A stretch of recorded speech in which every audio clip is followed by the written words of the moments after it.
Well, let's get on with this, folks. I just mentioned that this is RfRx, but what the heck is RfRx?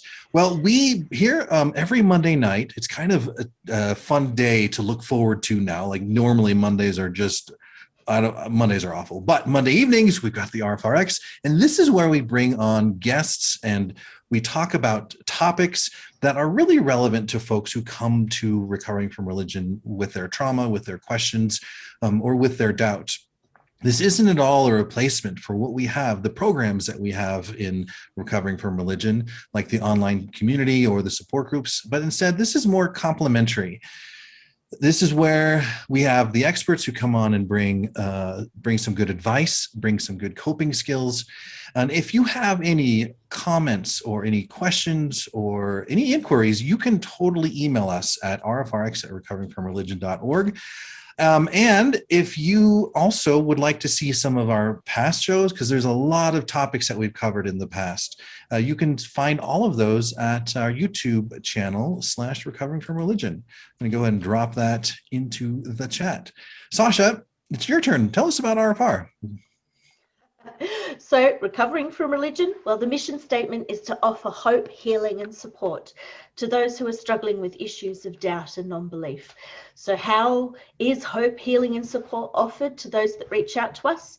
Well, the healing part first, that's through the helpline, where you can call 24/7 and you'll be spoken to or listened to by one of our awesome helpline agents that will listen with an empathetic ear. There's no judgment or criticism whatsoever. And they will just help guide you through whatever it is that you are dealing with. They will make resources available to you. They have some links to amazing resources. Actually, if you get a chance, have a look at the website, recoveringfromreligion.org, and flick under the resources tab. There's so much there that there'll be something there to help you, I'm sure. Do you want to talk about hope, Eric? Yes, hope. It's more than just a soccer goalie. This is where we can provide hope for folks. When we share our own stories or when we even listen to some stories of what our struggles were, how we transitioned out of religion, what we experienced to go through, this is a great place where hope can be provided, where that light at the end of the tunnel can be seen for many folks. And we do this through publishing great articles on our blog and interviewing folks on our podcast as well. And you can check both of those out in the links that I can provide. Sasha, darn it, you have my favorite part highlighted on the outline. So why don't you tell us about... I knew when I highlighted this, I'm like, Eric's going to be really miffed with me, but it's my favorite too. So support groups are just the best. The Sydney one, we opened that in April last year, just as everything locked down. So we haven't had the face-to-face in-person meetings, which are the ideal way to have the support groups. But that's okay, because we've now moved it to Zoom, and so we get an international audience, which is just so wonderful.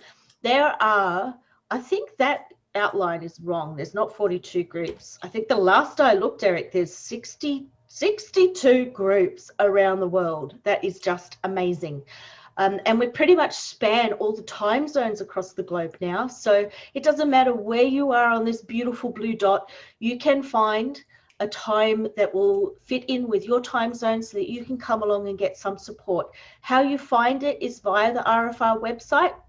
You can follow the links through there, or you can go to Meetup and search in meetup.com for Recovering from Religion, and then you can pick where you want to go from there. Great time. I strongly recommend coming for support. It's awesome. You've been a support group leader for nearly a year and a half, you and Naomi, isn't that right? Yeah, we have. We have just the Sydney group is just amazing. I really enjoy joining it. Oh, we have such a fantastic time. We have 2 a month now, so we do a Thursday evening and a Saturday morning. Saturday morning we get a heap come along from the east to west coast of the States. We also have people from Japan. We have people from everywhere. We've had someone come from South America and, of course, all across Australia, and some from New Zealand as well. So it is just fantastic. We have a wonderful time. It's awesome. Yeah. Well, I would love to gush on the support groups like the whole time, but that's not going to happen. So there's another way that we offer support. Sherry talked about the support groups, and she also talked about the helpline.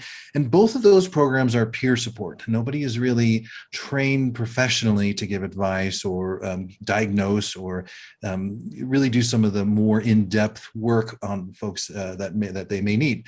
So sometimes we need more than just peer support, and we have set up the Secular Therapy Project.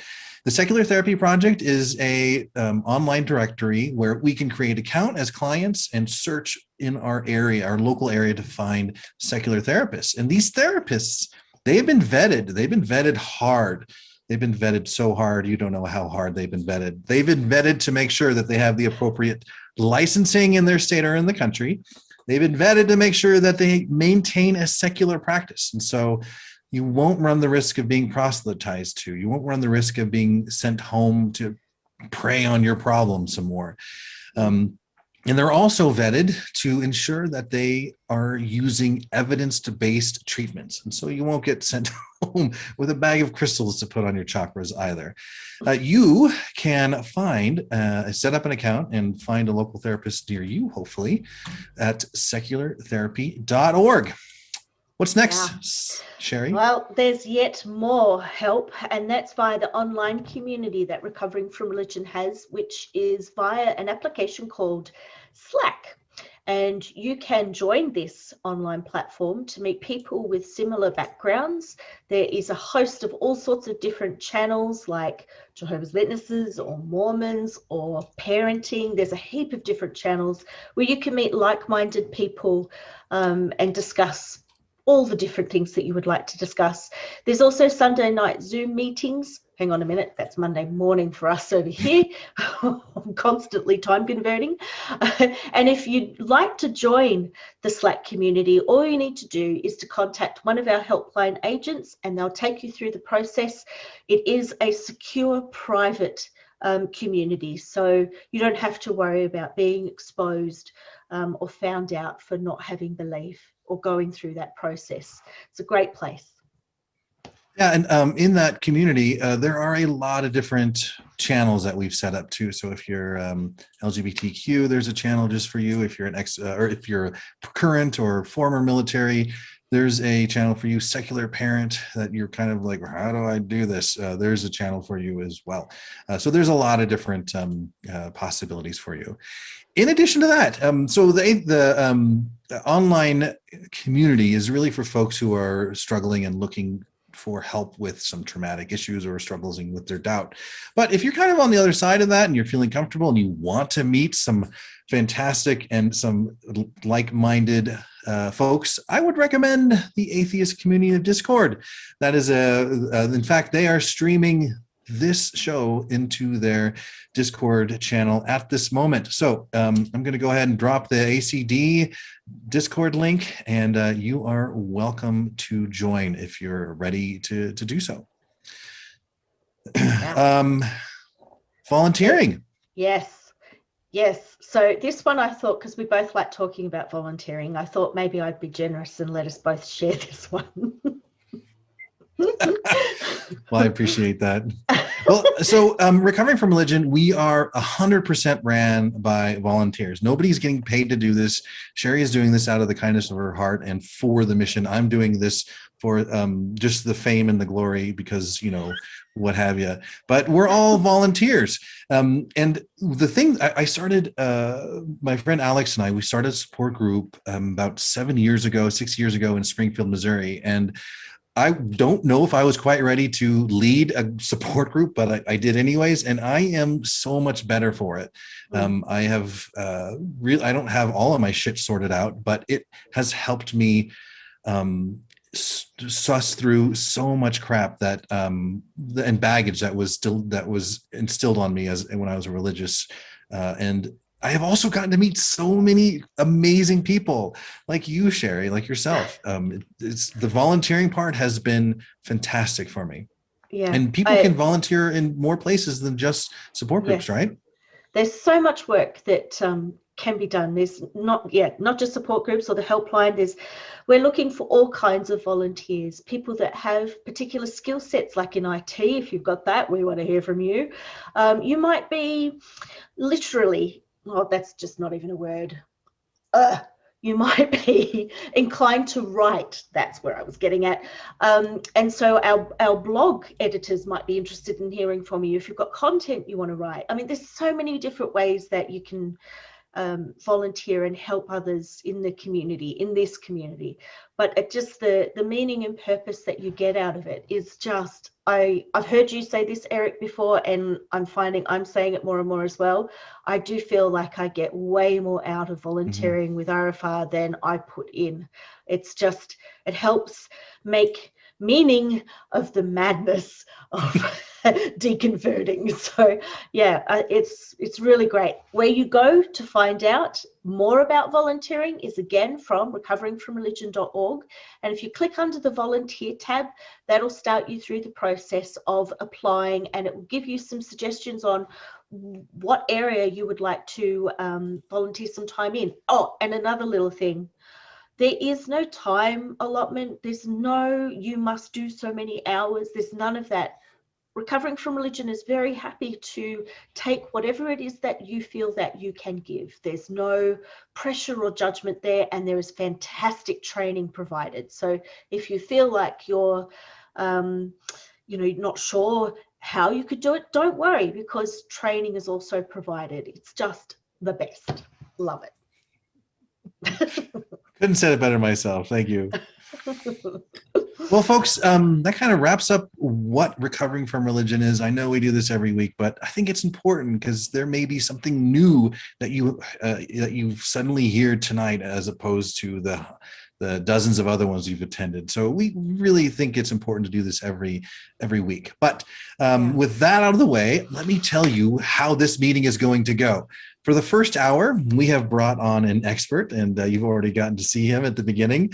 And so we'll have this presentation for around an hour or so. And then during that presentation, you're probably going to have some questions, and I really hope you do.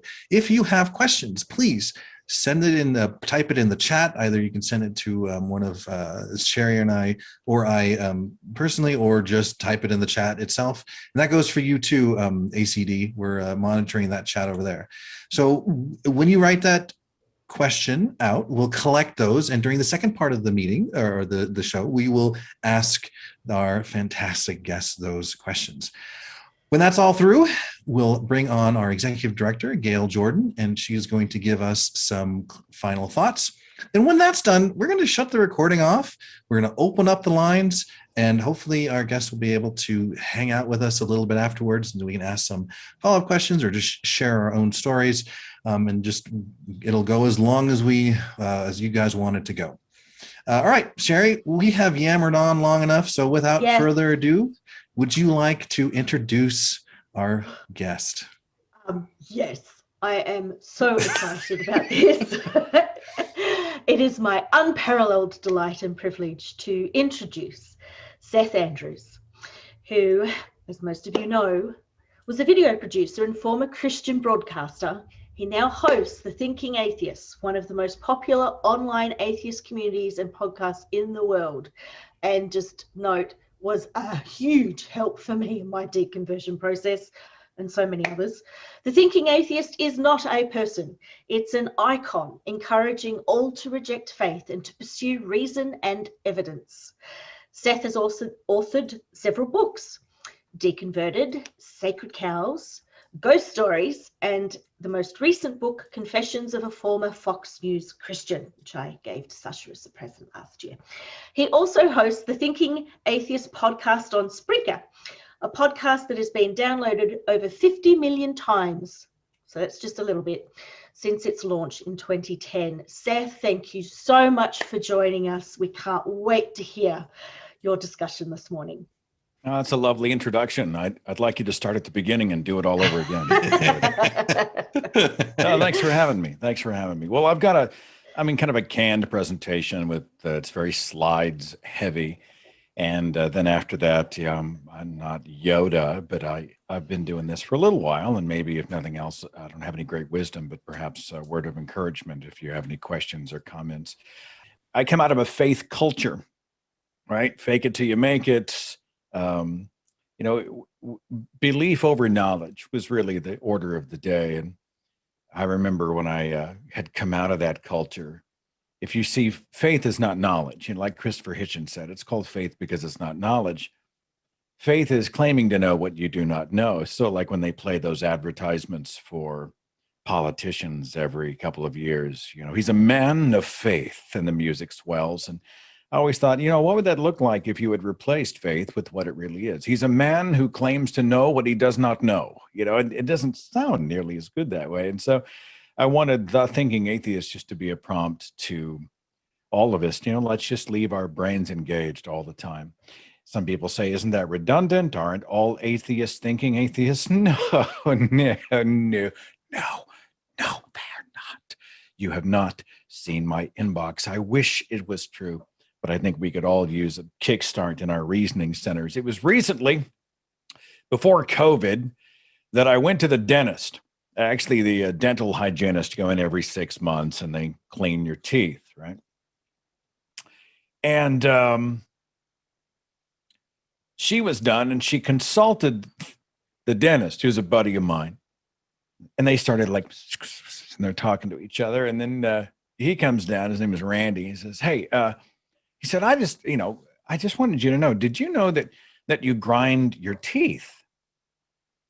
And of course, my first thought was, yeah, and I'm an atheist in Oklahoma.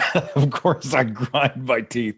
You know what it's like being an atheist here in Jesustown, Tulsa, Oklahoma. It's the Bible Belt, which is also known, I think, as the divorce belt. We are the teen pregnancy belt. We're the meth belt. We are the porn use belt. Out of 50 states, ranked for online porn use, Bible Belt, Oklahoma is at number 5. We're at number 5 on the list. If you're curious, Mississippi comes in at number 3. Arkansas just below us at number 6. Tied at number 8 for porn use, Louisiana and Florida. Don't tell that to Florida's governor. Texas just after that.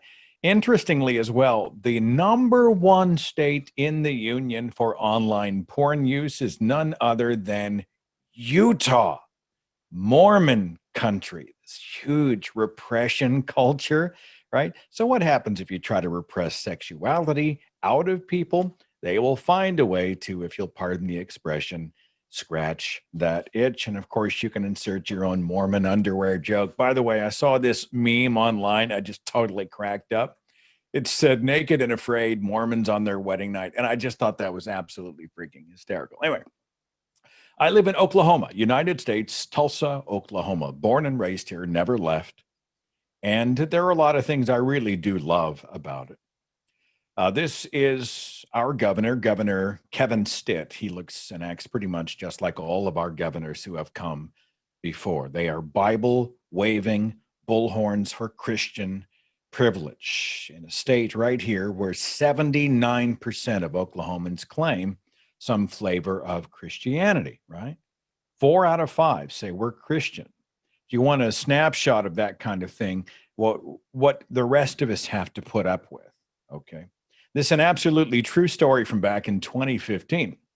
The Oklahoma State Supreme Court made a ruling on this 10 Commandments statue that was on the state capitol grounds. And the state Supreme Court, believe it or not, ultimately, after it was installed in 2012 and it became a big legal battleground, and in 2015, it ruled it to be unconstitutional. It's got to go.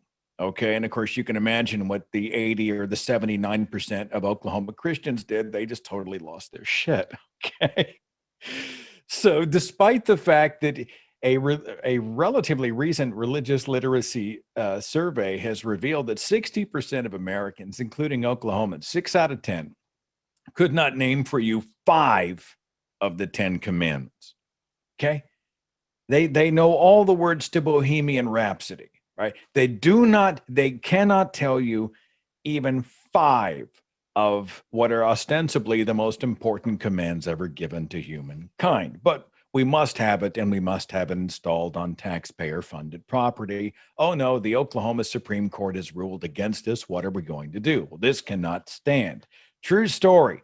These guys are the glory riders from Texoma Cowboy Church in Wichita Falls. And they just decided, well, something's got to be done in defense of our Lord.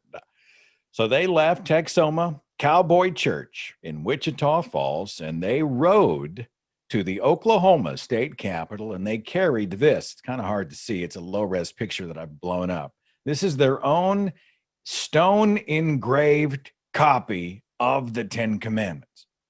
So they just straight up rode it into Oklahoma to the state capitol grounds, where it was received by then Governor Mary Fallin on the Capitol steps. She actually came out and she greeted them on the steps and said, "Thank you so much for bringing these 10 Commandments. Thank you for standing up for our good Christian values." And our governor took a moment to pray with them on our taxpayer-funded state capitol steps. Hashtag irony. Speaking of 10 Commandments monuments, this Roy Moore, you probably heard about him, former Alabama Supreme Court Justice. This guy, by the way, accused of sexually assaulting minors. He's received money from white supremacist group. He was endorsed by Trump 1 week before a special election back in 2017. He says the Bible's 10 Commandments are the foundation for moral law in the United States. Total theocracy language. And he was behind the install of a 10 Commandments monument on governmental property back in 2001. And it was ruled unconstitutional. You cannot do this.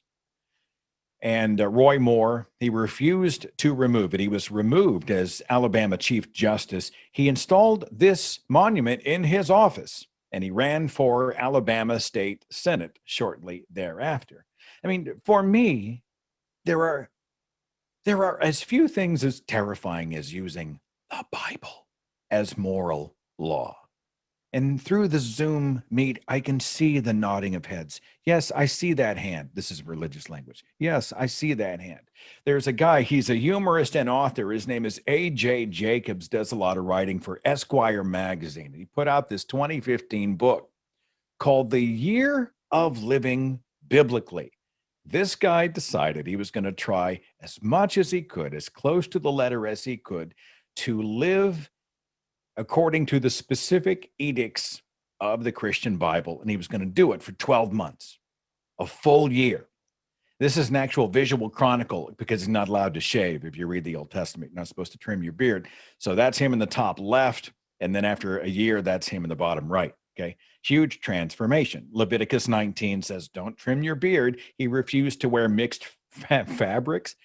He wouldn't touch his wife when she was on her period, right? Because if she's menstruating, she's unclean, so he's not supposed to touch her. She was very unhappy about this nature of their relationship. He called her unclean. That never bodes well. It was on the Sabbath. He had his friends open the fridge for him, because that constitutes work. You're not allowed to work on the Sabbath.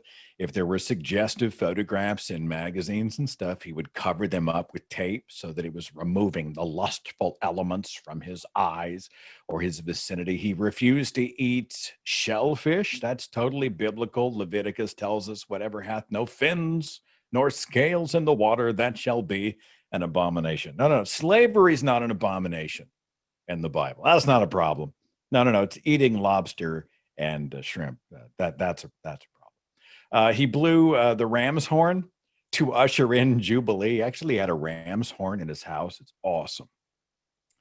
And here's the interesting thing. When A.J. Jacobs tried to live the Bible biblically, literally, right? He tried to live biblically, as pastors often talk about. It's important we live biblically. And he decided he was going to be as close to the letter as possible. He discovered you can't actually do it because the Bible commands execution of gay people, the stoning of adulterers, the stoning of disobedient children, all these other things, right? Actually, the truth is he did strike up a conversation. We found this old guy who admitted that he had sex well outside of marriage with somebody.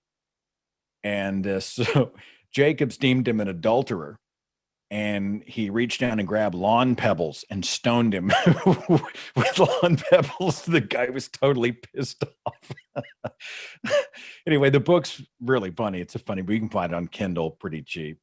He wasn't going to kick his wife out of the house for 7 days during menstruation per Leviticus. So he had to skip over all this stuff in the Bible, because a year of living biblically is actually really terrifying. There's an internet meme that sums it up. It says, let's play a game, open the Bible to a random passage and do exactly what it says. The last one to go to jail wins. It's funny because it's true, tragically true. And yet how many times in this country, hell, we just saw Hobby Lobby do it over the 4th of July. Are we told that the United States' very foundation is the Christian Bible? This Pastor Robert Jeffress, mega pastor, First Baptist Church, Dallas, Texas, he certainly thinks so.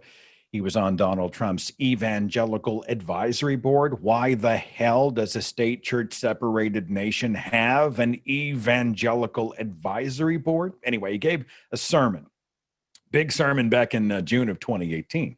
Called America is a Christian Nation. And in that sermon, broadcast not just nationally, but worldwide on the web, Dr. Jeffress said this: America was not founded as a nation that is neutral toward Christianity. America was founded as a Christian nation.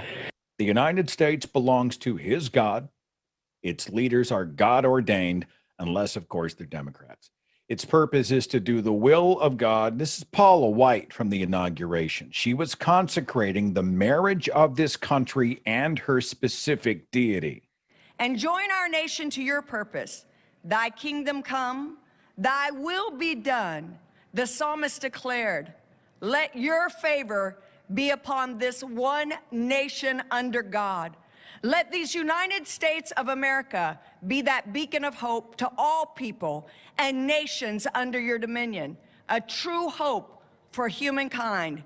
Now, this is an inauguration funded with the tax dollars of Christians, Catholics, Muslims, Jews, Hindus, Buddhists, Jehovah's Witnesses, Jainists, Sikhs, Wiccans, Taoists, deists, seculars, atheists. And yet it was like a Christian church service, as was much of the theatricality of that particular administration. Paula White said she answered Donald Trump's call to serve at the White House because saying no to Trump would be like saying no to God. These are her words. By the way, this is the same Paula White that enjoys a massive net worth, millions of dollars, while continuing to ask her audience to send her money. Otherwise, their lives might end in disaster. I am speaking prophetically by the Holy Spirit, and you are to sow a $3,000 seed. When you obey the voice of the Lord and you do what God's telling you to do, you need to send in $35,000. You need to send in that $100,000 check. I'm telling you, and God has mandated, if you do not write that P.O. box and you do not call that toll-free number and you do not become a ministry of sustainer, you will never see sustainment in your life and your dream will die. Your dream will die if you don't write that check. This is extremely convenient language. Paula White apparently skipping over that command in the Christian New Testament out of 1 Timothy. I do not permit a woman to teach or assume authority over a man. She must be quiet, meaning she's not allowed to teach half of the people that she is ostensibly teaching. From the local courts to the Supreme Court, there is a mad dash, and you have seen it, my friends, of these evangelical Christian nationalists to secure as much power as humanly possible. This is former Energy Secretary Rick Perry. He says Donald Trump's appointment was part of America's religious destiny. He called him the chosen one. That's language echoed by Donald Trump himself, the anointed one, right? And it's weird that Donald Trump would sort of say something along those lines. You know, he sort of deified himself because, thou shalt have no other gods before me seems like an important commandment, one of the commandments. But Trump announced his own omniscience On many occasions, I just had to play this short montage. Nobody knows this stuff better than me. Nobody knows more about taxes than I do and income than I do. Nobody knows more about construction than I do. Nobody knows more about campaign finance than I do. I know more about drones than anybody. Nobody knows much more about technology, this type of technology, certainly, than I do. Nobody knows more about technology than me. Nobody's in the history of this country has ever known so much about infrastructure as Donald Trump. I know the H-1B. I know the H-2B. Nobody knows it better than me. I know more about ISIS than the generals do, believe me. I understand things. I comprehend very well, okay? Better than, I think, almost anybody. And by the way, who knew the other side of the picture better than me? I knew it. Nobody knows more about environmental impact statements than me. I understand the power of Facebook maybe better than almost anybody. I know more about renewables than any human being on Earth. Nobody knows more about polls than me. I know more about courts than any human being on Earth. I know more about steelworkers than anybody that's ever run for office. I know more about golf than Obama knows. Nobody knows more about banks than I do. Nobody knows more about trade than me. Well, obviously, he doesn't know about nuclear weapons. I know more about nuclear weapons than he'll ever know. I understand the tax laws better than almost anyone. Who knows more about lawsuits than I do? I'm the king. I know more about offense and defense than they will ever understand. Nobody even understands it but me. It's called devaluation. I understand money better than anybody. I understand the system better than anybody. Nobody knows more about debt than I do. Nobody knows the game better than me. I know more about contributions than anybody. And who knows more about the word apprentice than Donald Trump? I understand politicians better than anybody. Nobody knows politicians better than me. Who knows the other side better than me? Who knows the other side better than me? I think I know more about the other side than almost anybody. And I understand the other side. Perhaps I understand it better than anybody else. I was the fair-haired boy. Nobody knows more about it than me. I know more than these politicians. These guys don't know anything. I know a lot. I know more than I'm ever going to tell you. The truth is, I'm actually a modest person, very modest. No, I know he's not in the White House anymore, but he remains one of the point people in the Christian nationalist push. Not that I think he knows anything about I would pay $1,000 of my own money to give this man a 5-minute Bible quiz on camera. I would pay $1,000 out of my savings to have 5 minutes to do a Bible quiz with him on camera, because I'm convinced he knows nothing about it. But if you have read his story and you understand the arguments from people who know him, like his former personal attorney, he understood the utility of weaponizing religion and God language to consolidate power. Christian nationalism and American Christians, many of them have believed that he is in fact the chosen one. We've seen a cult mentality. There's a cult expert named Stephen Hassan. He wrote a book called The Cult of Trump, where he can do no wrong. Everything is a sign of his appointment. Remember back at the inauguration, January 20th, 2017, Franklin Graham, the evangelist, saw sprinkles falling from the clouds and declared it some kind of a baptism from on high. Mr. President, in the Bible, rain is a sign of God's blessing. And it started to rain, Mr. President, when you came to the platform. What the actual fuck? What's more likely?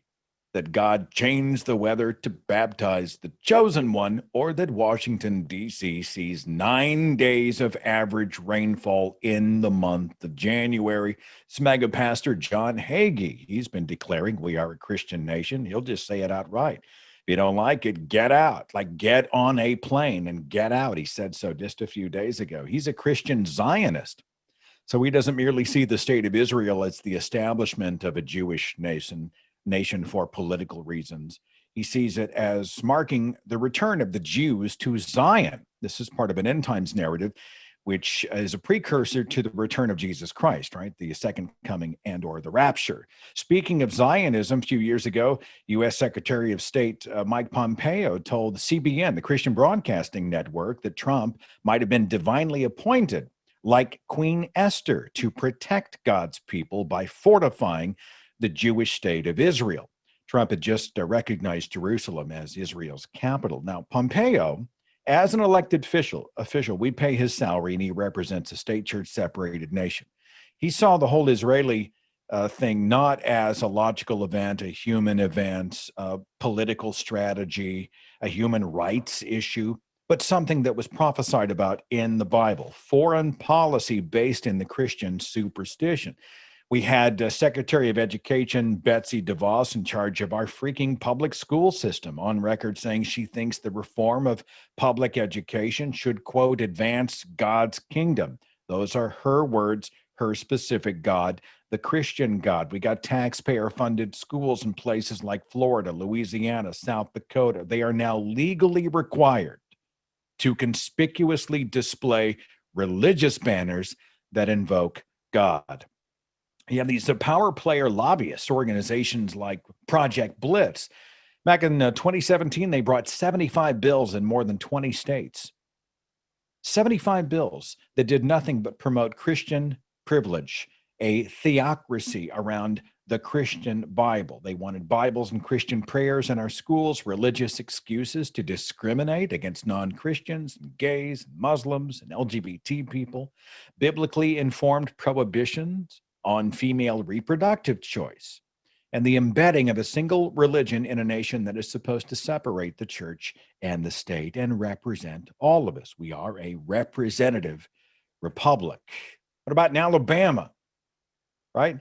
They voted 25 Republicans, all white guys in Alabama, voted into law draconian measures to restrict the reproductive rights of women. And they used the Bible as their reasoning source, as their justification, reinforced by Governor Kay Ivey, who is also a Christian nationalist. And she said her reason for signing this draconian anti-abortion bill, it was rooted in her belief in a God. She was untroubled with the whole every life is precious thing when it came to the death penalty, right? Because she had just signed the Fair Justice Act, which essentially ramped up executions. That's not a problem. No, they're more interested in the fetus. I guess she's a fan of Old Testament justice. People like you and me dare to challenge or criticize this foisting of Christianity upon all of us. And everybody then who is foisting it and who is promoting it and enjoying the privilege of it, they defend themselves by doing what? They scream that we're under attack. We are being persecuted. Our religious freedom is under assault. It's U.S. Attorney General William Barr complaining about these militant secularists attacking this great nation. That's you and me, folks, right? Just people who don't believe in God. We are not just secular people. We are militant. We are attacking our own nation from within, right? We're like an autoimmune disease attacking the body from within. We say religion's a private thing. It's not a government thing. They scream our religious freedom's under attack. Public schools are not churches. Religious freedom's under attack. Christian monuments don't belong on taxpayer-funded Capitol buildings. Our religious freedom's under attack. You're pitching a national religion and weaponizing the name of God for your own purposes. Our religious freedom is under attack. You voluntarily choose, just say happy holidays in the December, January months. I think there are 9 major holidays in that 8-week period. A lot of people just want to be more inclusive. Hope you have a great holiday. Hope it's a great holiday. Happy holidays. And what do? They scream Christianity, the Christian Jesus, the baby Jesus, the nativity Jesus, and all who worship the nativity Jesus are all under attack because, of course, we are a Christian nation. And this stuff plays so well to the Fox News crowd. I wrote a lot about this in my recent book.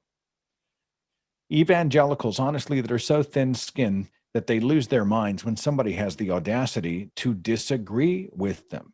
You and I are not attacking. We're just doing this. Hey, hang on just a second.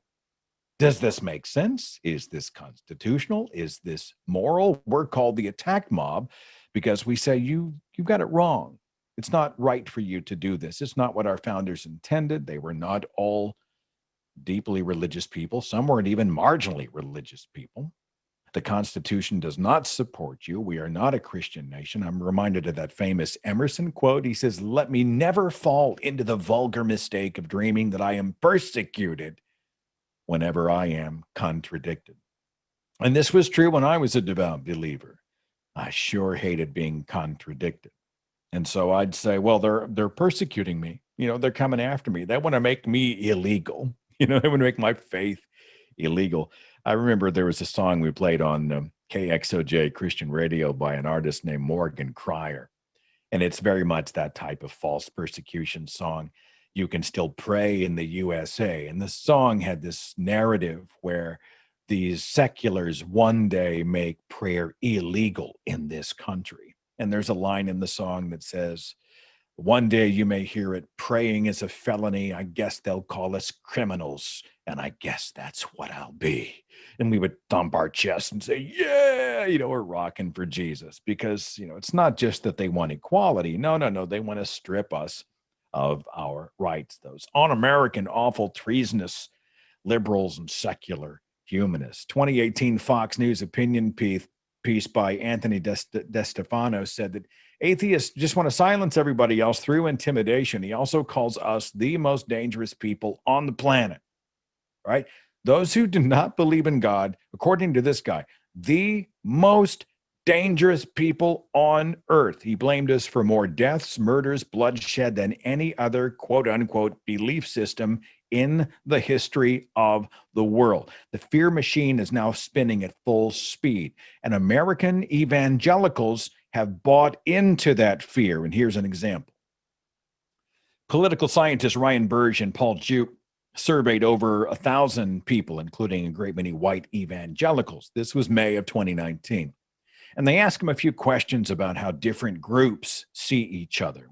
You know, we all have our tribes and stuff, right? Well, the majority of white evangelicals in the survey, the majority of white evangelicals were terrified that their political opponents were going to strip away their rights. 60% said that atheists would disallow First Amendment rights and liberties. They think, more than half of them think, that you and I essentially want to nullify the Constitution and strip away their rights per the First Amendment. 58% of evangelicals said the same thing about Democrats.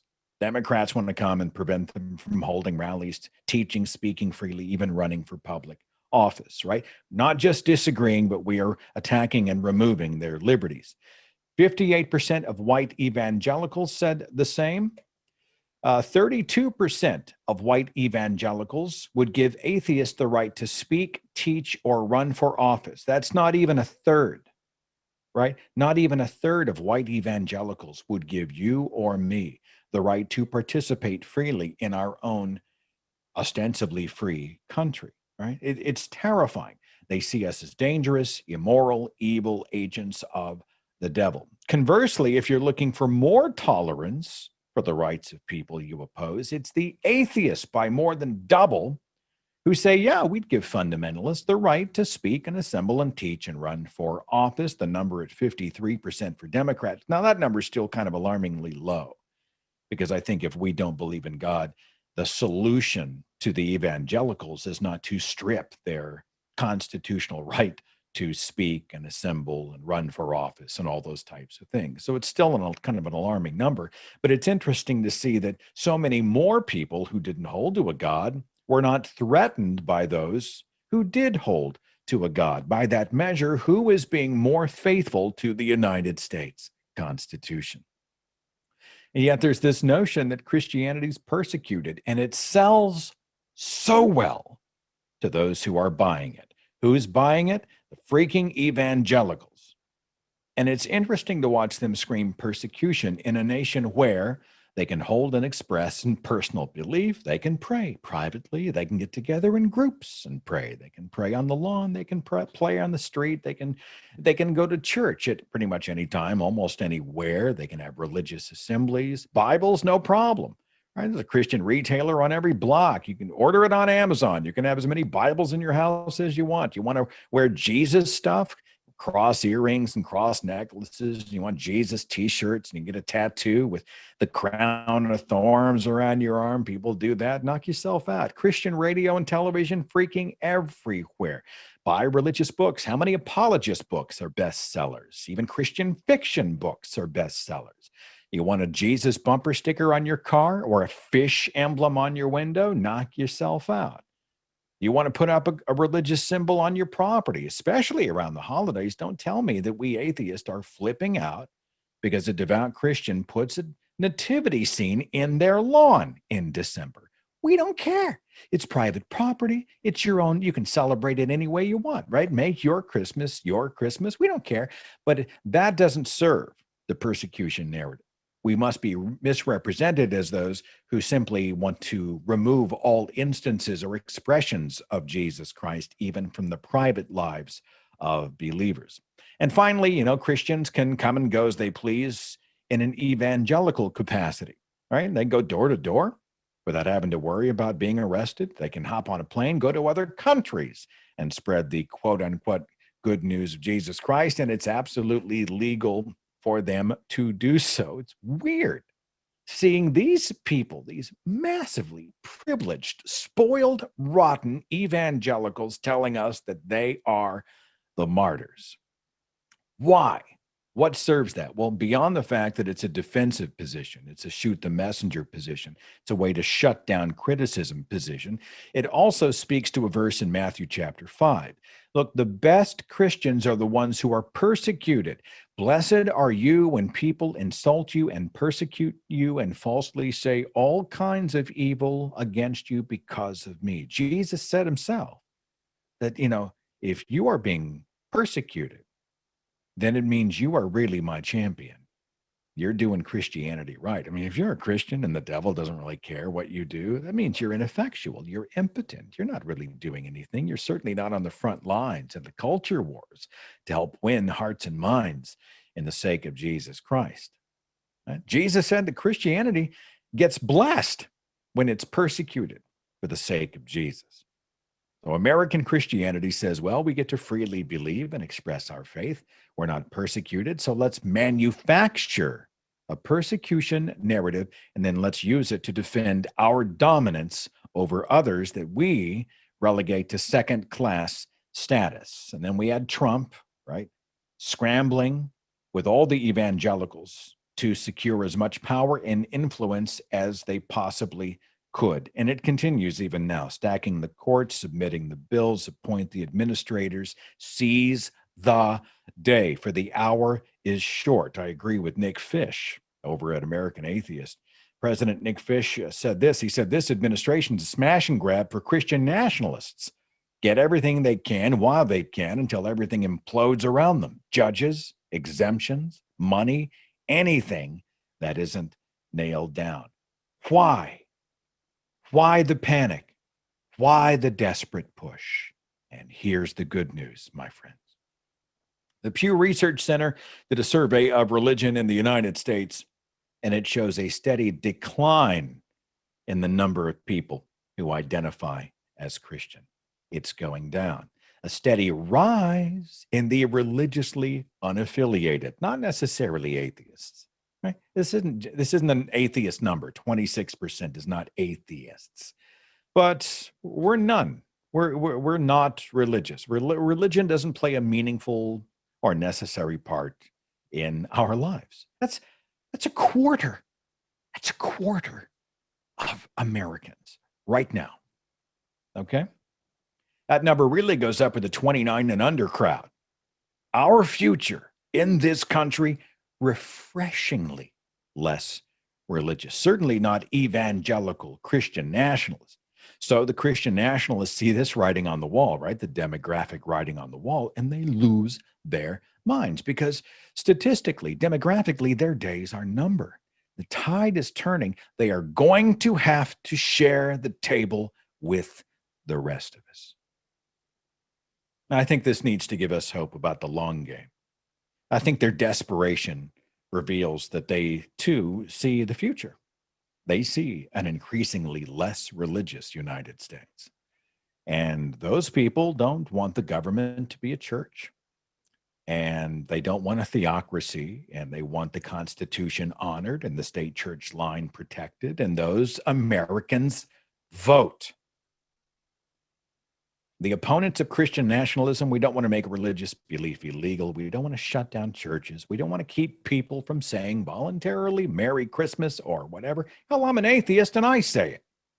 We don't want to abolish private prayers or outlaw the Bible or to infringe on authentic constitutional religious liberty. You and I just realized that our founding fathers purposefully designed a nation that was not ever supposed to be a church. I love this tweet that went out by Andrew Seidel, constitutional attorney, and he works with the Freedom from Religion Foundation.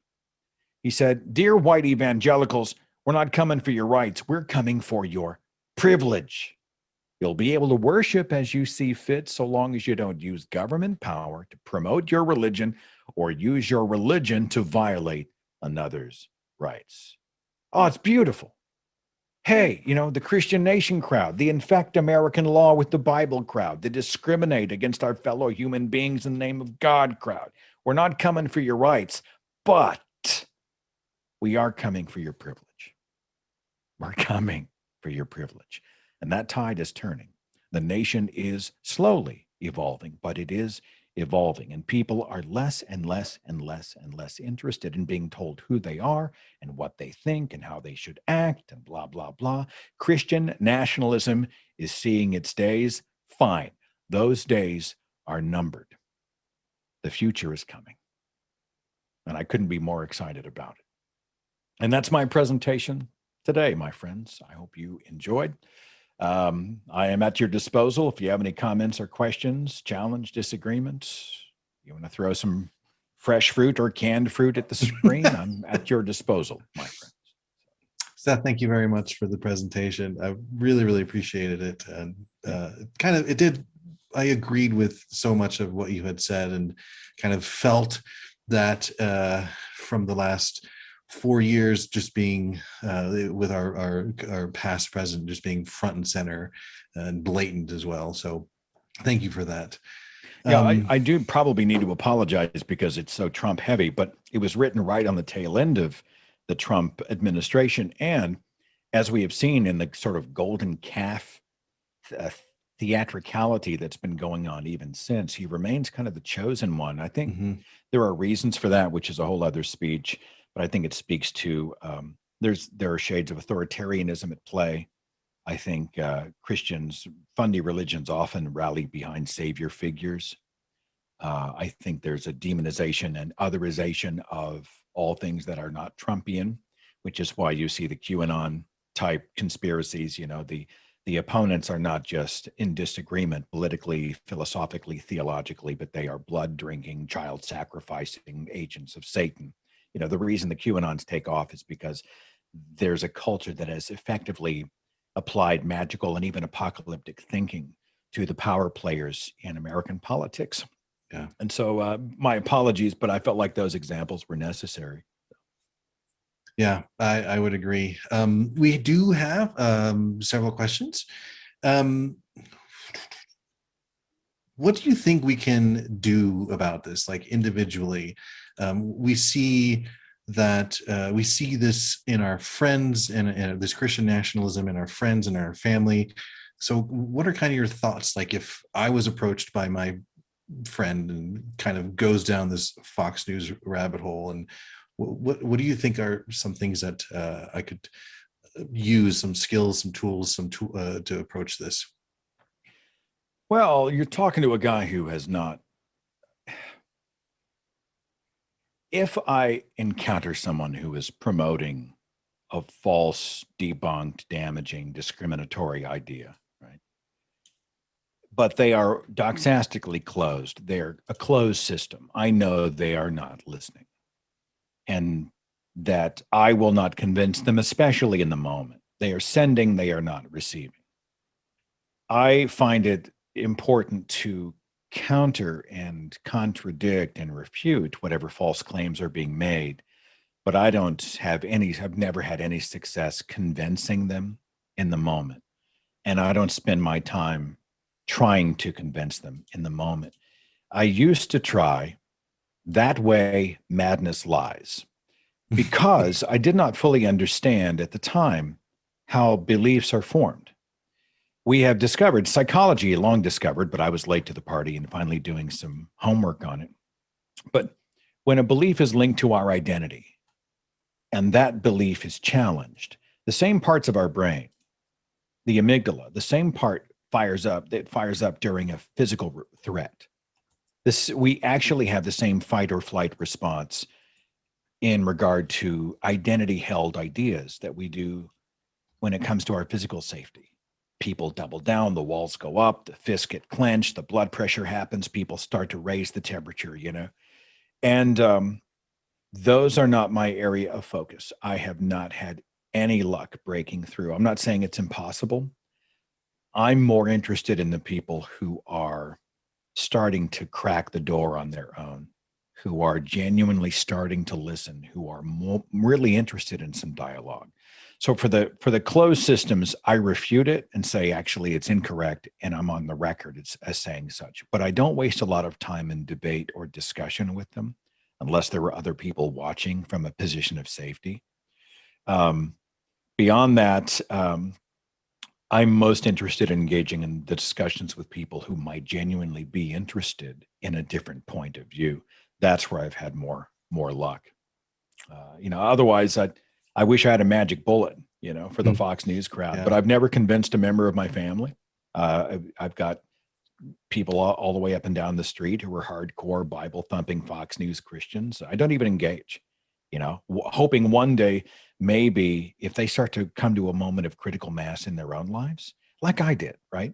And you take that first step forward and go, wait a minute, what if? And then they come to me, right? Because I've been on full display. They know I'm here. They know where I'm at, what I'm about. Maybe they'll come to me on their own terms, feeling safe enough to do so. And that's when productive discussions begin. So kind of following up on that too, the reverse of it is I can totally hear that it may be fruitless to have this kind of discussion with a true believer in this stuff. But how, on the flip side, how would I deal with it internally? How do you think that it would be like, or how would you walk away from this kind of conversation and be okay with it? Well, and I saw somebody in the chat who brought up a good point. Another great tool that I use is some SE, street epistemology, the Socratic method.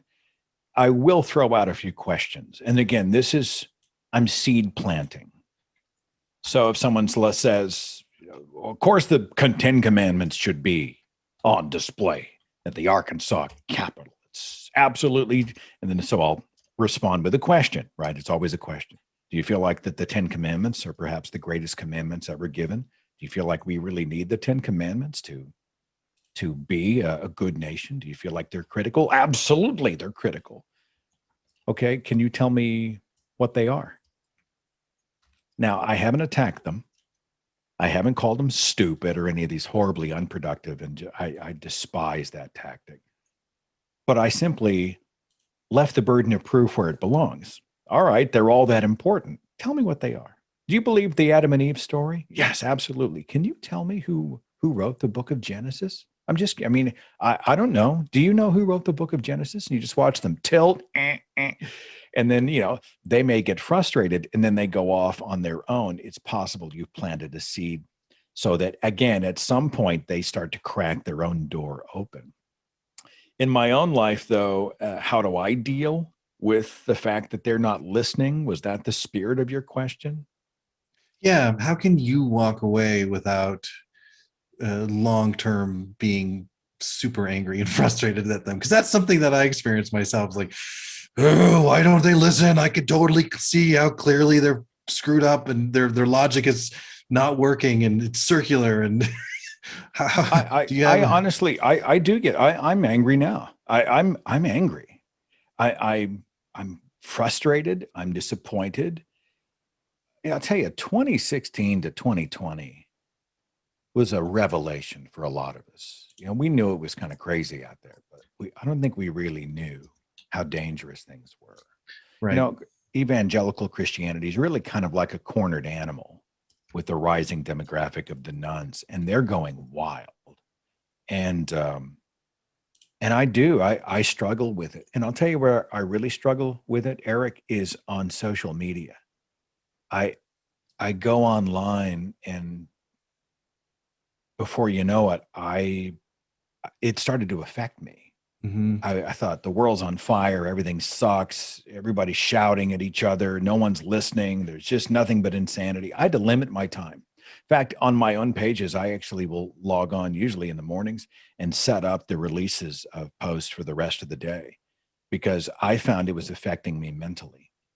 And I actually did a show a few months ago called Twitter is Not Life, because people treat each other differently online than they do in the one-on-ones. They don't talk to each other. They don't engage each other. Their voices aren't as kind. They more quickly other each other. They know what some people are watching, so they mostly just want to win. And I look smarter if you look stupid, and fuck you, and blah, blah, blah. And honestly, it killed part of my heart. If anybody else know what that's like it killed part of my heart. And I had to protect myself against that, and try to remember. And I always say that line whenever I get frustrated online and how people interact is Twitter is not life.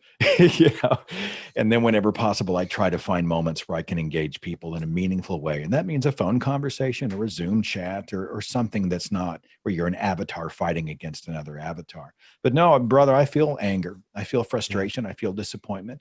And the balm that I have, and the good medicine that I have discovered, is the medicine of community, of people like you who remind me that I'm not alone, I'm not crazy, that there are so many wonderful people out there that do get it, that are interested in trying to be humanist and help other people. And, they're trying to heal from their wounds and build on their scars and try to help make other people less oppressed by religion. Community has been my ticket for better mental health, for lack of a better way of saying it.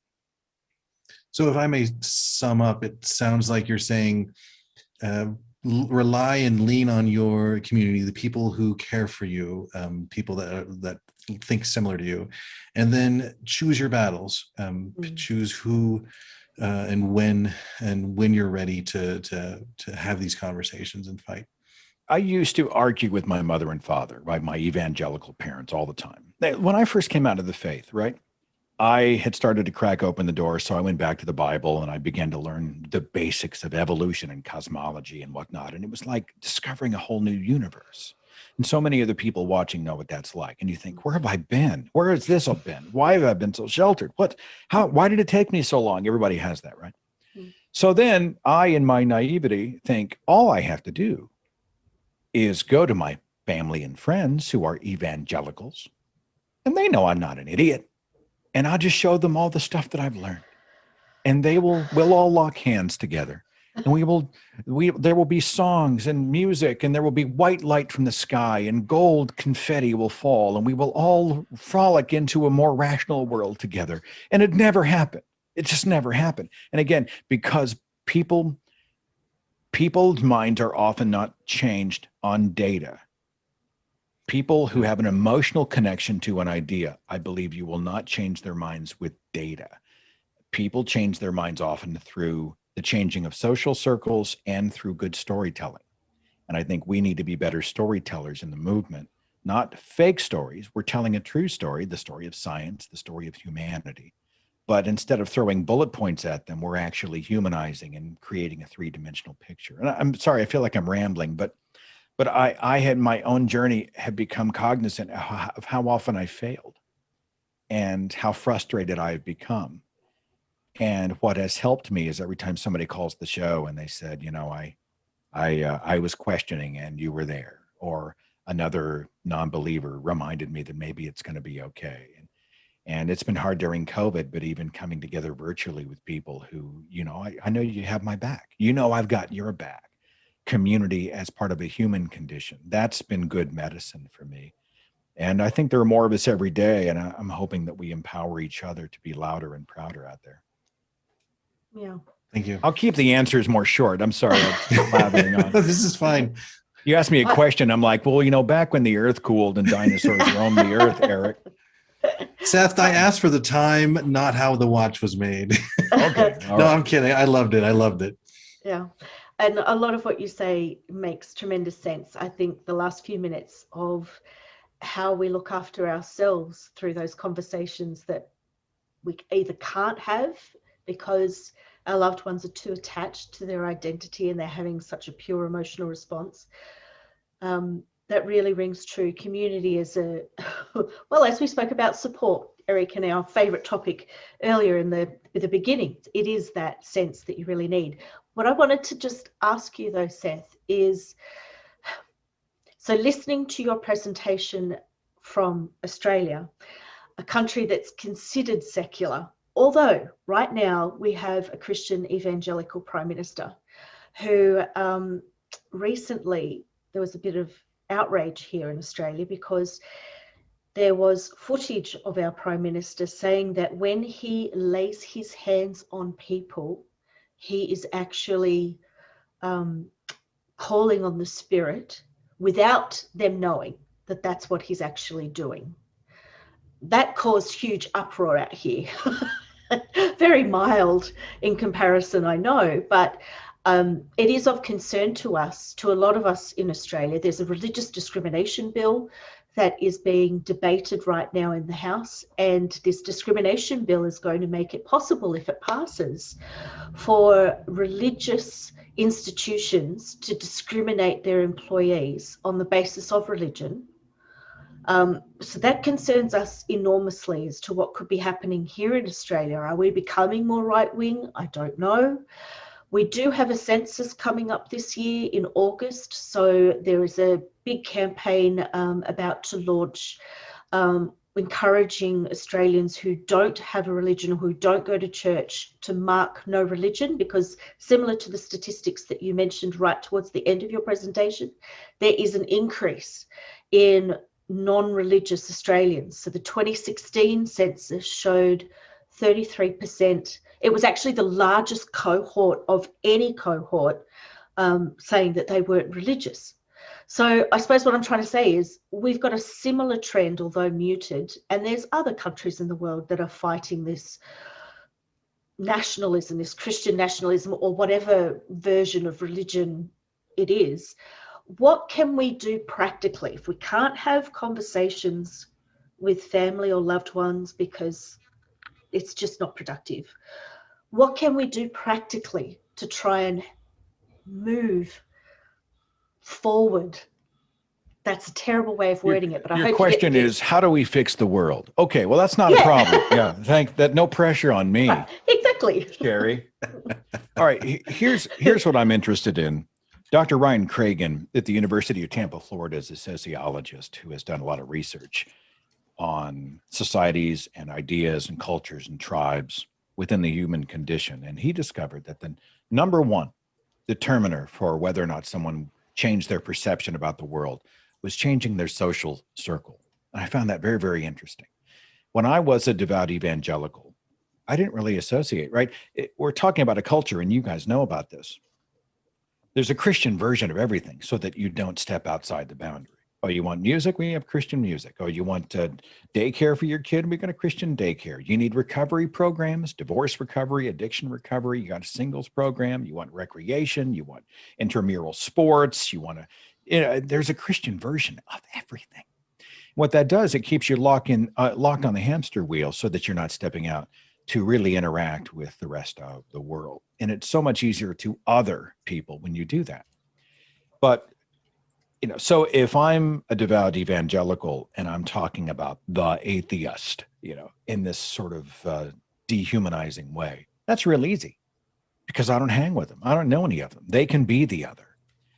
But what happens if there's a guy over at my office and, he's an atheist and he's actually a really good dude and he loves his life and he seems to not have any problems and he's pretty centered and I think he's a smart guy.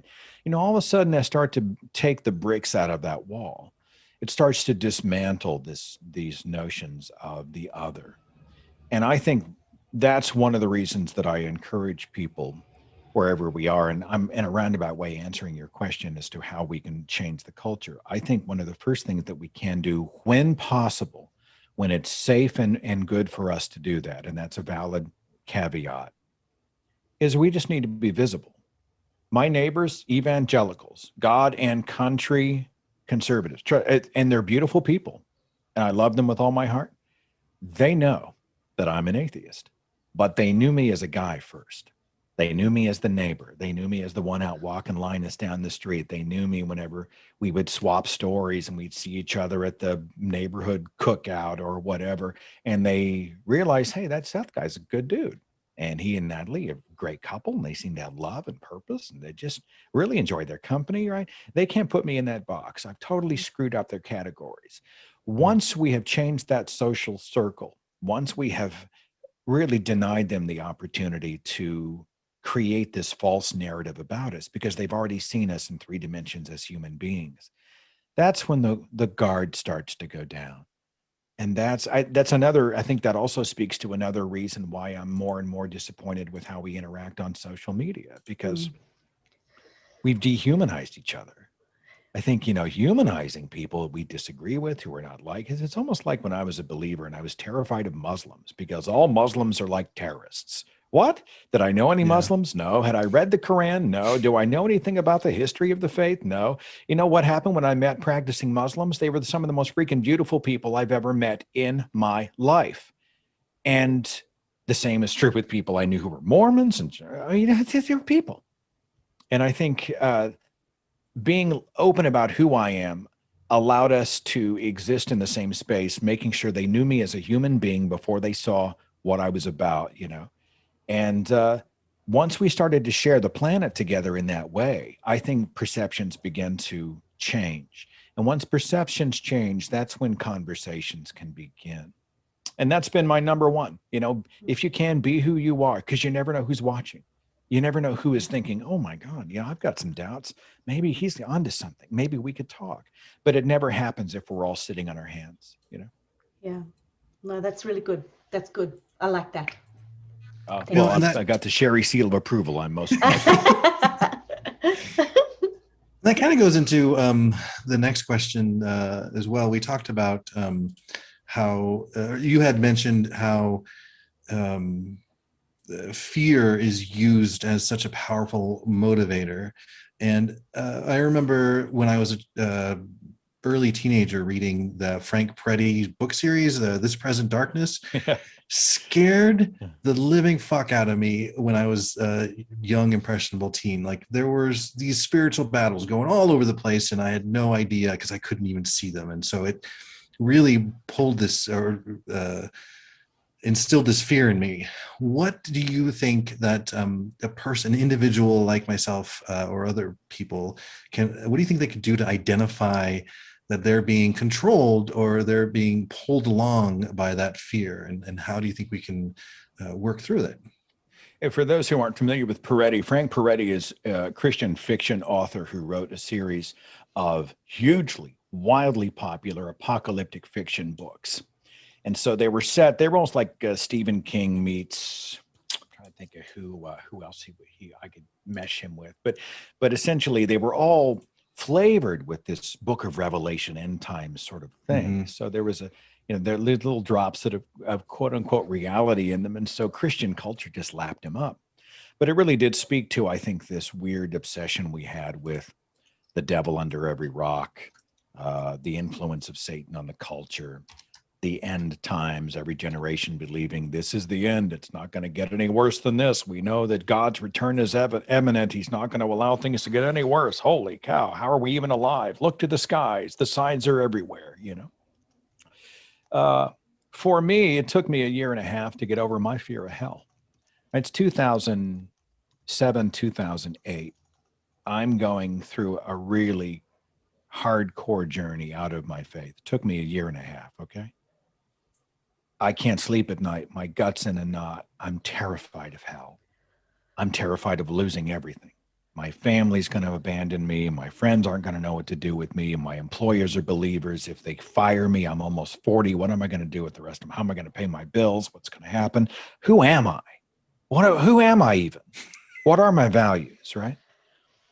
And beyond that, if I get this wrong, if I hold to a literal hell, depart from me, all you who are cursed, into a lake of everlasting fire and damnation. If I hold to the words of the Bible, I will roast and be tortured and scream and cry forever.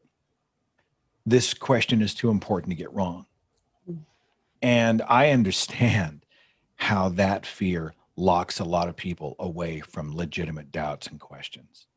What an amazing defense mechanism that fundy religions have created to keep themselves safe from challenge.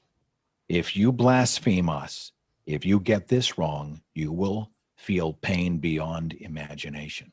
It's an incredible tool for control.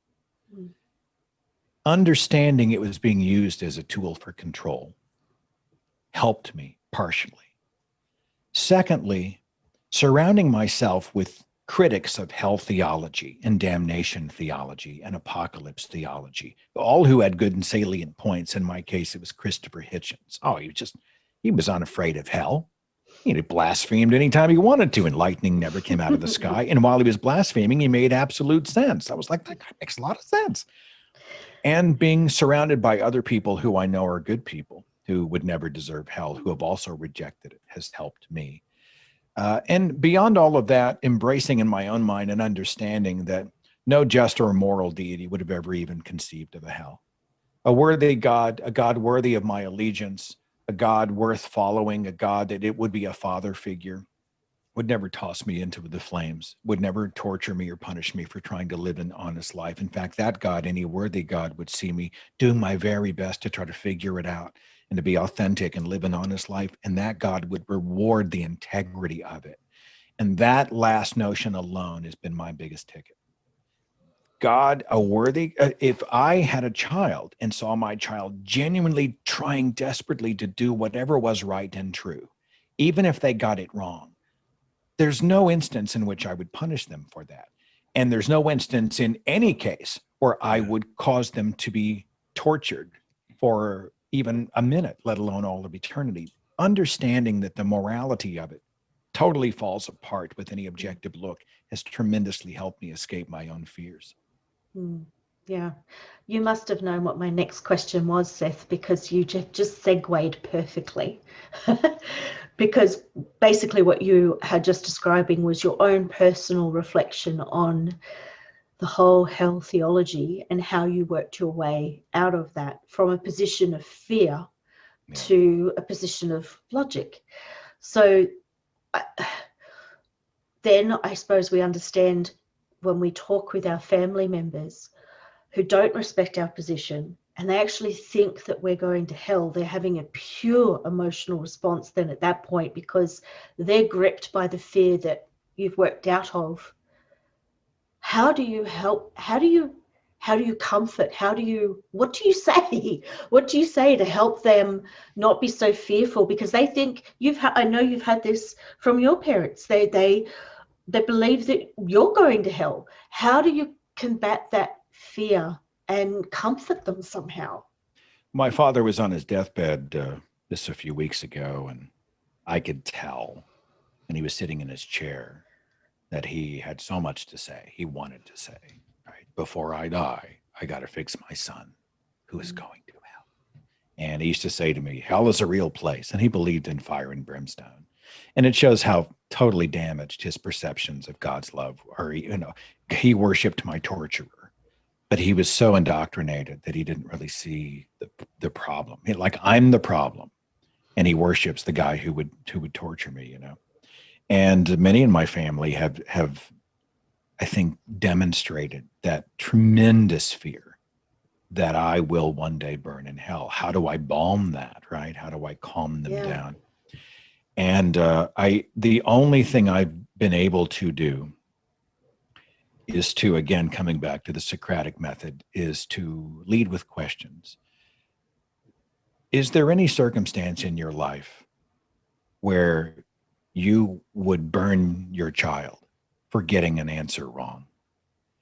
If your child totally went off the rails and did something that you totally disapproved of, and felt was really bad. Is there any instance when you would douse them in gasoline and set them on fire? And of course they'd be like, well, no, I couldn't even think of it. And I'm like, thank you. Okay. Now I want you to begin to understand how I am trying to apply that same morality to the Almighty Father. I don't believe a just and worthy God would ever light me on fire for the crime of trying to live an authentic life. It's almost like the hypothetical I use sometimes with Abraham and Isaac. People like to talk about what a wonderful man of faith Abraham in the Old Testament was. And so, you know, as we know in the story, God commanded Abraham to sacrifice his son on the altar, you know, took him up to the mountain and was going to drive a knife into his chest. And Abraham was absolutely convinced that he was supposed to do this, right? And it was just at the last second that the angel stayed his hand. But I say to them, I say, if God came to you the way he came to Abraham and he asked you to sacrifice one of your children, would you do it? And which of your children would you choose? And they're just stunned. I would never harm. I'd rather have judgment from God. I'm not going to harm my child. And, you know, then if they sort of pinball into, well, the angel stayed his hand, the knife was not used. I'm always like, but until that last microsecond, Abraham was committed because he thought it was genuinely real. That's the part of the story I'm most interested in. Do you feel this is a moral command?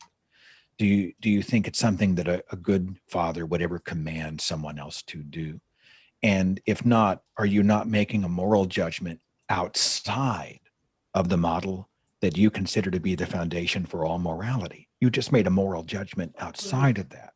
See, using questions and situationals and stories in that way, I have found have given people a moment of pause. Sometimes they get frustrated. If you see them start to squirm and become uncomfortable, this is not always a bad thing. What it means is, I mean, hell, I started to change my mind from a position of discomfort. It's when I was made uncomfortable that I started to, you know, my cage was rattled, that I started to check stuff. But maybe when they go back and they're lying in bed at night or sitting in, you know, at the kitchen table with their own thoughts at some point, they're mulling that over. You know, what would I do? Does that make sense? Is that moral? And so those are the kinds of tactics that I like to use, situationals, where people have to make moral judgments outside of the supposed moral book. Yeah. I really like your answer to that. It's what I hear, though, the challenge for me is, how do I control my emotions in the midst of that discussion? I have a thought. And I've been guilty. I would talk to my mother and we were throwing stuff back at each other and we were both yelling and it's counterproductive. Everybody's doubled down. I think one of us, I hung up on her. I can't remember. It was awful. I have come to the point where I think, especially initially, when you engage people in this way, Rome was not built in a day. Use questions, stay calm, keep it short. Right off the bat, you are planting a tiny seed, right? You are starting the gears in motion. But if you're engaging a devout believer, you are not going to undo decades of indoctrination in a conversation over coffee. You're just not going to do it. I think you toss one or two things out quickly. You keep it calm and pleasant, even if it drives you crazy on the inside. You do not raise your voice and you don't allow them to they're going to bait you. You can choose to not take the bait, and it helps to know it's coming and to be prepared for it and keep it short. And if you do that, what you've done is you front-loaded an opportunity for perhaps a conversation in round two that's a couple minutes longer. And maybe after that, you get an email. And maybe after that, there's an opportunity to go have dinner. But keep it short. I've also found that the practice helps me. And this, you look like an idiot sitting in your car at the stoplight talking to yourself. But you do situationals. If they say this, that she's going to throw this out and then she's going to do this, what would I do? And you work it out. Sometimes I've had some people who say they're not good communicators. Seth, I don't have your communication ability. Fine, no problem. Sit down and bullet point it out on cue cards and read it to yourself. Writing it out and rereading it cements it in your brain and helps you to organize it. in conversational terms. And then you can do hypotheticals and prepare for any eventuality before you sit down. And the second, after you've sat down, it starts to spin out of your control and you feel your blood pressure going up and the vein pops into your forehead and you're about to throttle somebody. You're able to realize what's happening, de-escalate and say, I just want to stop here. And I really want to maybe continue this at another time. People get passionate about these subjects. Sometimes they're very hard on relationships, but I think they're important. And our relationship is more important than our agreement here. Now I want to make sure that that's honored. And then you walk away. And it's the hardest thing to do. It's easy to say, but it's hard to do. But that's something I've had to teach myself over the years. I'm so glad this is being recorded because I can just snap that little bit there and play it over and over and over until that sinks in. Thank you, Seth. I'm guilty. I did an online debate with somebody. This is, someone should have told me just to shut my mouth as soon as I get out of the faith. I needed a few years just to get perspective, right? But I was pissed off. I was mad and I thought, no one's listening and I've got to go out and I'm going to fix it and I'm going to change the world and I got to go. And I'm a crusader by nature anyway. And I think I was on some apologist debate show and I was terrible. Because I got mad and I was yelling in the phone. I wasn't listening. And I took every piece of bait they threw at me. And, it took me years to finally think, you are not changing anybody's mind. You are only making yourself crazy. And really, you're not helping. And working through it, situationalizing it, practicing it has helped me over the years. And that's what I encourage other people to do. Fantastic. I'm ready to go out there and do that. Well, I mean, that's just an opinion. You can take it or leave it. Sure. No, it's very wise. Yeah, Seth, I found that the same pattern happened with me too. I realized where I was, I had to rebuild my worldview, and I got angry. Yeah. Some of the conversations that I had with people, I was angry, and it's understandable. We have a right to be angry about it. Yeah. Yeah, I felt lied to, but there was like nobody I could blame. I couldn't blame my parents. It was all just the system was the problem, and I just felt like I was spinning my wheels. Allow a blathering guest another 30 seconds, really quick. My big issue when it comes to my loved ones who were not listening and are not listening is not because I'm trying to disabuse them of their faith. I don't have any illusions that I am going to do that. They may one day go there, and if they call me, wonderful. I'm about boundaries. Ex-believers come out, and families give themselves permission to do and say things to other members of their family that they do not have the right to do. Parents will say, well, you're my child. Now I have the right to criticize what you do and to render judgment on who you are and to essentially define you because you were charged to carry on. You can see it in that line that parents use. That's not how we raised you. Right. Parents like to tell their children, you can grow up to be anything you want to be. They'll tell a child that. And then they spend most of their formative years limiting their options because they want you to be an echo of them in evangelical circles. For me, my encouragement to the ex-evangelical, to those recovering from religion is don't expect that you're going to change their minds. Your conversations need to be about boundaries and respect. No family member, no one has the right to tell you who you are, what you think, what your values are, what you should do, who you should love, what you are to your core. No one gets to do that. And anyone who injects constant negativity and crosses the boundary that you lay down, you have every right to issue a warning. And if they don't listen and they violate the boundary, you have every right to lock them out of your life permanently, or at least until you decide that you allow them back in because they finally decided they were going to play by the rules. And I think we as ex-believers, we have to start thinking about these relationships, not in terms of how do I fix my family's perceptions about God? That's a tough one. I think it's more about you which means I need to establish boundaries. And if someone's going to inject negativity into my life and they're going to go after my kids and they're going to name and blame and shame me, blah, blah, blah, I say, you don't have permission to do this. If you don't stop, I am going to remove you from my circle. You give me no choice. If they violate it again, knowing the terms, then you close the door. And you do so because you have the right to do so. You have a right to live without that constant injection of negativity. And I think people feel guilty. They're my parents. I should do it. I'm supposed to honor them. They've done so much for me. I owe them. I'm a bad child. No, no, no, no. They do not have permission to tell you who you are. And you need to remind yourself of that. Look at yourself in the mirror and you're like, I'm my own person. This is my journey. I get to take it on my terms. I'm setting a boundary. They violated it. They forced my hand. Give yourself permission to see it through that lens. I think it'll help tremendously. It's so important. I just love what you said then, because I think when you were saying about, but they're my parents or they're my family, and coming from a Jehovah's Witness background where I am shunned from my family and they don't talk to me anymore,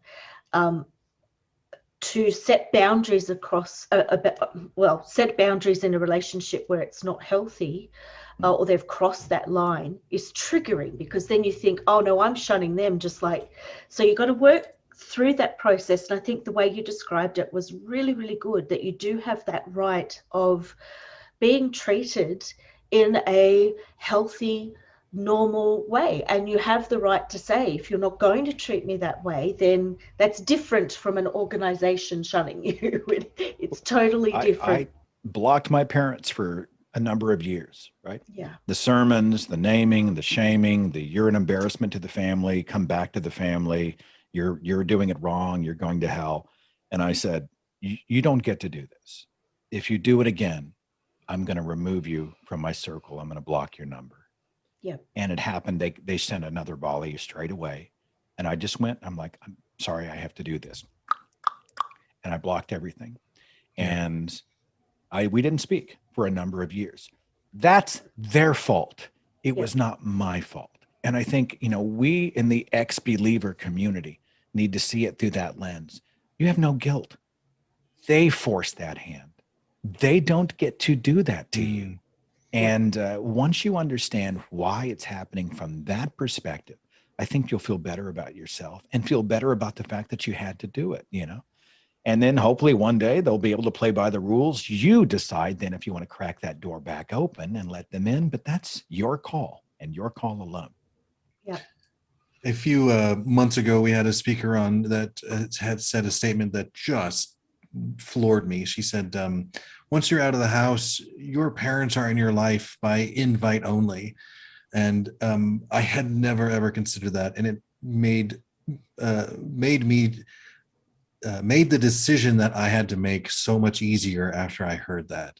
And it really helped me to create the boundary that was absolutely necessary. So I'm really, really glad to hear that you're echoing that as well.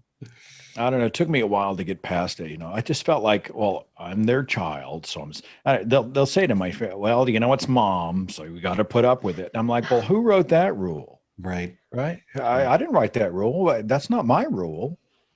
I don't have to do that. If she's going to be toxic, I'll say, stop being toxic. And if she continues to be toxic, then I just turn that little faucet off and I go over here to find community and healthy challenge. Not echo chambers, but people who can disagree with me while also respecting and valuing me for who I am. Yeah. And sometimes family is the family that you choose.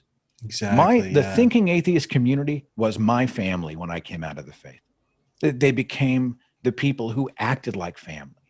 They weren't on my bio family tree, but they were my family, and they remain so today. And I think groups like this are a great representation of that, right? Family acts like family. They got your back. Doesn't mean they agree. Doesn't mean they're always going to echo everything. Doesn't mean they're always going to like you, but it does mean they will respect you and have your back. That's what community and family does. That's beautiful.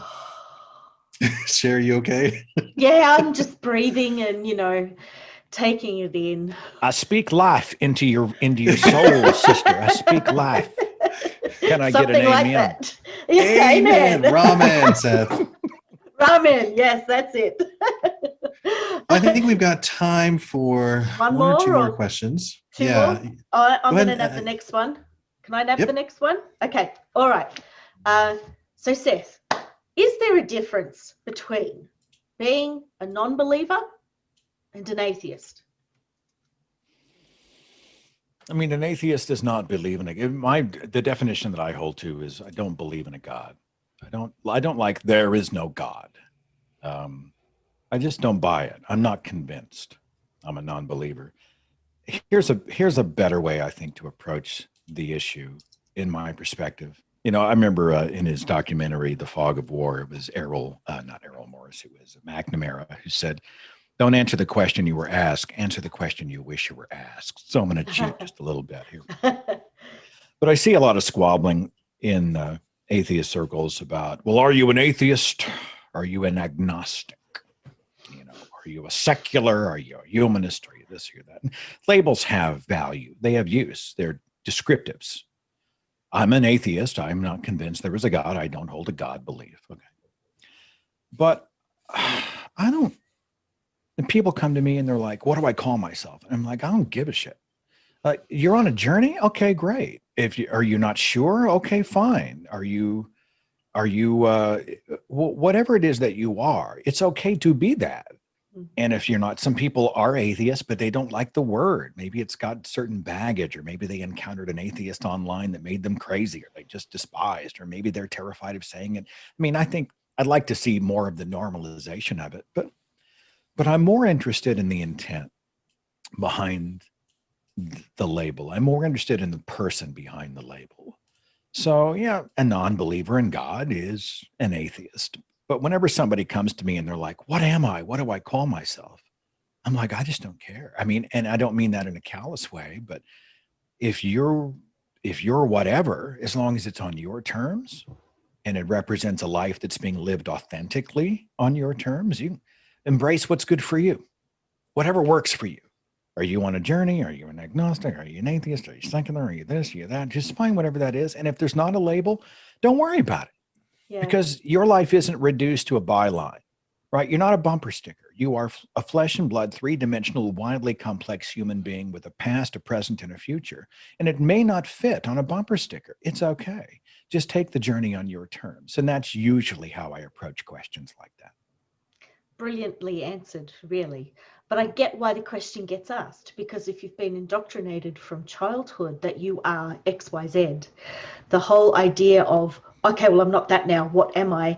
The whole notion of even thinking about maybe not even having a label just spins the mind. So the one that gets me is you now are worshiping at the religion of atheism, because everything is religious if you're a believer, right? Of course. I'm not an activist who is an equal, who is being a part of a community that encourage each other, blah, blah, blah. I'm an atheist preacher.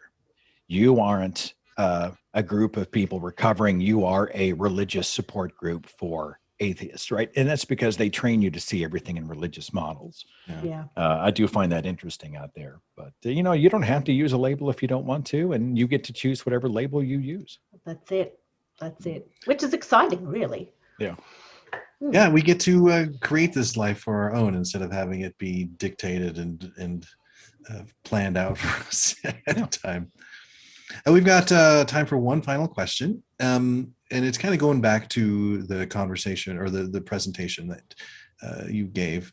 And I've heard this so many times. So many times we hear from our friends and family that America was founded on as a Christian nation, on Christian tenets. How do you feel we can deal with this with our friends and family? Like, we just pick our battles again, but what are your thoughts you're not on going that? to you're not going to convince them because they've made an emotional connection to the fact that, I mean, they've got a near saintly picture in their minds of George Washington as he stands up on the boat as it crosses the river, and the flags and the smoke and the bombast of it all. And all of our founders were devout Jesus. Do you know anything about the founders? No, right? I actually did a 30-minute online presentation called America is Not a Christian Nation, where we get into, and I wrote about it. I've got a whole chapter in my book, Confessions of a Former Fox News Christian, where we get into the religious criticisms by the founding fathers. Thomas Jefferson was a huge religious critic. Thomas Paine, John Adams, James Madison, these were not devout evangelicals. So I always like to sort of say, well, actually know and hear some of the data, not thinking I'm going to change their minds with the data, but they do need to be contradicted. They need to be exposed to the fact that there were other things out there. There's other information. The book, The Founding Myth by Andrew Seidel, really dismantles the Christian nation idea. We talk about, and usually I'll lead with questions because they'll say something like, well, it's a Christian nation because under God's on the money. Okay, fine. When did that start? Nobody knows. When did they start printing? It wasn't originally on the money. Do you know how it got there? Because I do, but I'm curious. Do you know? Well, it's in our Pledge of Allegiance. That's interesting. Who wrote the Pledge of Allegiance? They don't know. What year was the Pledge of Allegiance written? I don't know. Were the words under God's in the original Pledge of Allegiance? I don't know. They don't understand. But by putting it in a question form, they are now starting to have to finally defend a truth claim that they are making. They become uncomfortable. But again, we're hoping that that discomfort creates, that cognitive dissonance creates a moment where when they're being more honest with themselves in a position of safety. Remember, people will never be attacked into changing their minds. People will always change their minds from a position of safety. That's why if you're debating an apologist, I'm not debating the apologist. I'm presenting ideas for the people who are safely watching in the periphery, right? If I'm with someone, I don't raise my voice and call them names and attack them because they are not going to change their minds unless they feel safe. So questions allow us to make them feel like they're not being attacked. But by asking and answering those questions in such a way, perhaps we can allow them to realize that maybe they don't know what they thought they knew about the founders. Did you know that many of our founding fathers were slave owners? So should we take everything that they say to the bank, or were they just flawed human beings? And maybe there are some things that we should take into consideration. Maybe not everything they did was worth following. Maybe they weren't saints. Nuanced conversations done in good faith, featuring a lot of questions. That's been my tactic. Beautiful. Thank you, Seth. Thank you so much for coming on to our little show here and having a conversation with us about this important topic. Really it's an honor. Forgive me. I hope the answers haven't been too long and protracted, but it's one of those things I'm passionate about. I think I'm like you guys. Right. I think I have so much that I want to just get out, and I really do want to encourage people that it's okay. I mean, I think that's what I needed to hear the most when I was coming out of my faith and recovering from all the decades, punishing myself for not figuring it out sooner and worried about what everybody else was going to say and not sure if I was even valid. I just need someone to say, man, it's all right. It's okay. You've got one life is too short not to be authentic, not to be your authentic self, whatever that is. Be that, do that, pursue that, embrace that without apology. And I think that's really the message I want to leave everybody with today. Just an authentic life is my wish for you. Do it, be it, and hold on to it with everything you got. God damn it, Seth. And cut. We're all done here. See you later, folks. Seth, we have a hangout after this, and we hope that you can have a little bit of time to share. This is where we turn off the recording, allow people to kind of come on and ask questions and share their own stories. A little time, you betcha. Thank you. Thank you very much. Well, folks, that wraps up the show. See, I told you from the beginning this was going to be really pretty good. But that's not it for RfRx, because every Monday night we are here at the same bat time in the same bat place. Next week, we've had this guest before, Dr. Andy Thompson, and he's coming on to talk about a discussion titled Love's Labor's Lost, an evolutionary view of depression. And the description is On the Origin of Species, Charles Darwin wrote, pain or suffering of any kind, if long continued, causes depression and lessens the power of action. Yet it is well adapted to make a creature guard itself against any great or sudden evil. 160 years later, we have solid theories supported by evidence that depression's core structures arise from an adaptation and not a broken or dysfunctional brain. So that's coming up next week, same time, same place, wherever you're at. What's So up? amazing. Yeah. That I'm just taking that in on what next week's going to be about. That sounds really, really fascinating.